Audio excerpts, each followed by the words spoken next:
Now, in the last couple of videos, I've touched on the importance of the mindset, the right mindset to have when you're looking at starting the process to go from 0 to 85 miles, if that's what you want to do. And one of the big things around the mindset that I'm always going on about is the fact that you can't actually go out and physically train to do the 85 miles. You're not going to go and practice and walk for 85 miles. The 85 miles is what you're going to do on the day. Practically, in terms of doing the physical training, you might do, for instance, 20, 25, 30 miles as your longest walk. And the majority are going to be less than 20 miles, individual walks. So to train for doing 85 miles, you do it on the day. But as I've said, you've got to have the right mindset to enable you to do it on the day, because it does get difficult. Now, obviously, this is all well and good, but you're probably thinking, how do I go about training my mind to do it? That first year when I did it blind, really. I had no prior experience, and it literally was just my stubbornness and pure ignorance that enabled me to do the 61 miles before I stopped. But once I determined that I wanted to do it properly the following year and to do some actual physical training as well, having done the 61 miles the first year, I knew deep down that I had the ability to do the 85 miles. Obviously, many other people have done the full walk before as well. So that in itself should give you enough encouragement. It's not something that hasn't been done before. It has been done. True, not many people, relatively, have done the whole course. I think they call it the ultimate challenge, which may or may not be a fair assessment, but it certainly is an amazing challenge. And statistically, I think less people have actually done the whole Parish Walk within the 24 hours than the number of people who have climbed Mount Everest. So it's not nothing. And I think if you have that in mind, other people have done it.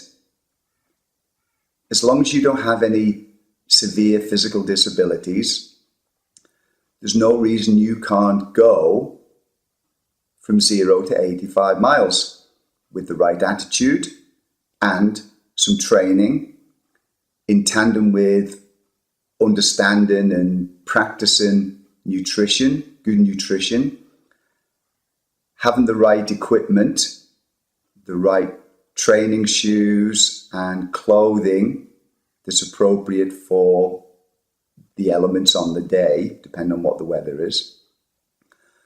So all these things in tandem can come together, and with your backup to help, and you can do the walk. You could do the whole walk. So how do you train the mind? That second year, I basically became obsessed about finishing it, doing the whole walk. Even though there were a few naysayers, as I mentioned in the last one, I was obsessed about it. I wasn't simply motivated. I wasn't just, motivated, I'm going to do it. I was obsessed about it. And to that end, I researched as much as I could, not specifically about the parish, because there wasn't a lot of information around in 2011. There were some videos that Murray Lambden had done on the Parish Walk, but mostly they were vignettes or interviews with people, but I devoured those. I looked at many other blogs and videos on YouTube around other ultramarathon events like trail races, the West Highland Way race in Scotland, American trail races, 100-mile trail races, the Western States. I bought videos, DVD videos of different events, and I pretty much immersed myself in these types of ways to set my mind up for success, basically. Not with a view for me winning, that wasn't practical.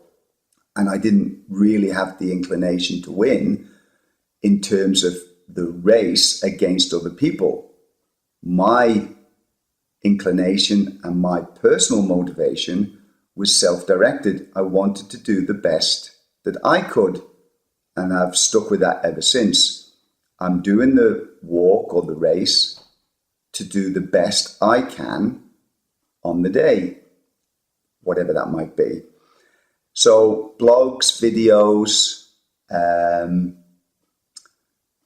YouTube, these are the type of things that I would look at and just immerse myself in. I think it's not just enough to say you want to do it. You have to be emotionally invested in it as well. So when you look at like other videos or you read stories that are inspiring, how other people have done similar things and overcome challenges, that can spur you on. And that's one of the ways that I train my mind. Another way is the visualization, and that's something that you can learn to do. Obviously, if you've been on the course and you can visualize the route, that helps. But if you go into a course or you haven't been on it before, it's somewhat more difficult.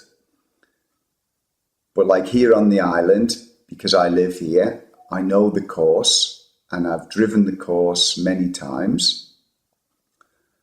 But I also physically walked the whole course in sections during my training. And that's something that Shelley will be doing this coming year, is she will walk the whole course in stages, and then that mere fact of walking the course will be implanted in her mind. Once that's implanted in the mind, you only have to close your eyes and the memory can come back. You can remember where you're going. So then all you have to do is put that in tandem with the feeling of you walking it on the day. So you can imagine the crowds around you at the start line and get that feeling of being part and parcel of the event. And then similarly, all different parts around the course. You can visualize walking on the course. And most importantly, you can visualize the last couple of miles going down the promenade to the finish. And that is the main part that you want to replay over and over again.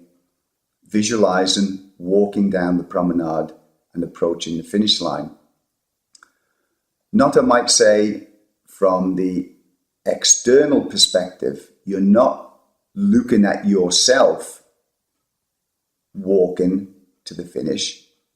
You're actually imagining that you're the one, you're looking out from your eyes as you're walking.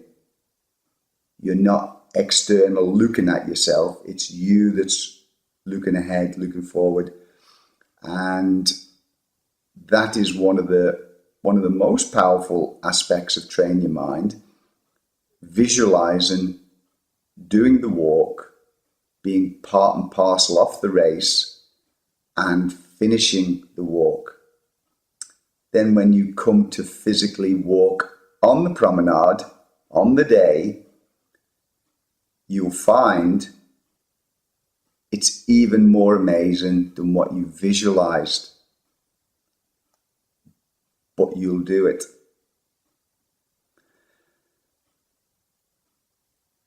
So that's a few more ways that you can think in terms of training the mind. And maybe you've got some other ways that you can think of. If you have, you can share them below. So thanks for watching, and I'll catch you in the next video.